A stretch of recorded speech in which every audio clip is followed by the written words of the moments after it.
Ibn Battuta's history. For sheer distance covered, however, Polo trails far behind the Muslim scholar Ibn Battuta. Though little known outside the Islamic world, Battuta spent half his life tramping across vast swaths of the Eastern Hemisphere. When he finally returned home after 29 years, he recorded his escapades in a hulking travelogue known as the Rila.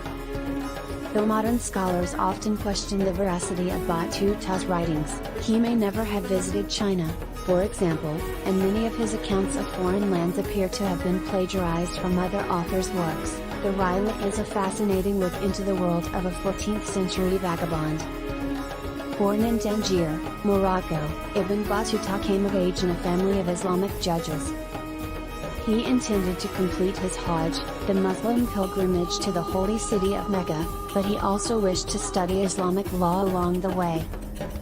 Battuta began his journey riding solo on a donkey, but soon linked up with a pilgrim caravan as it snaked its way east across North Africa. Nevertheless, he still found time during one stopover to wed a young woman, the first of some 10 wives he would eventually marry and then divorce during his travels.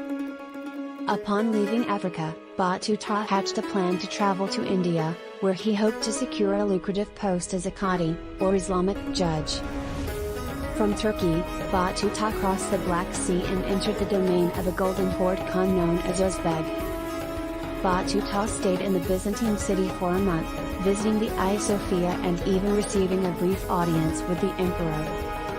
Battuta next traveled east across the Eurasian steppe before entering India via Afghanistan and the Hindu Kush. Arriving in the city of Delhi in 1334, he won employment as a judge under Muhammad Tughluq, a powerful Islamic sultan. Battuta passed several years in the cushy job and even married and fathered children, but he eventually grew wary of the mercurial sultan, who was known to maim and kill his enemies, sometimes by tossing them to elephants with swords attached to their tusks. A chance to escape finally presented itself in 1341, when the Sultan selected Battuta as his envoy to the Mongol court of China. Ibn Battuta, Moroccan explorer, in Egypt. He was loath to return to Delhi and face the Sultan, however, so he elected to make a sea voyage south to the Indian Ocean archipelago of the Maldives. He remained in the idyllic islands for the next year, gorging on coconuts, taking several wives and once again serving as an Islamic judge. Battuta might have stayed in the Maldives even longer, but following a falling out with its rulers, he resumed his journey to China. China marked the beginning of the end of Battuta's travels.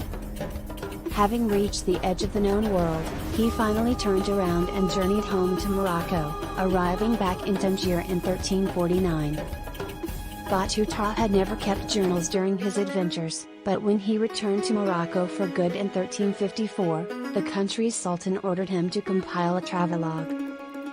The result was an oral history called A Gift to Those Who Contemplate the Wonders of Cities and the Marvels of Traveling, better known as the Rila, or Travels. Though not particularly popular in its day, the book now stands as one of the most vivid and wide-ranging accounts of the 14th century Islamic world. Following the completion of the Rila, Ibn Battuta all but vanished from the historical record.